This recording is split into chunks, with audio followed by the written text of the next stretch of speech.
আজি মই বনাইছিলোঁ উৰহীৰ চাটনি।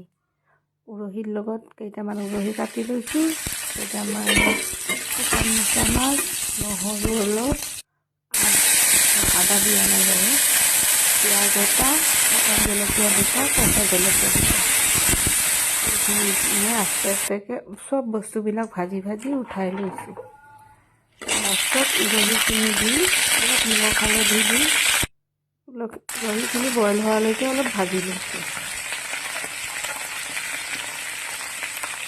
তাৰপিছত ভাজি হোৱাৰ পিছত মই এইবিলাক একেলগে মিক্সি এটাত দি মাৰি ল'ম।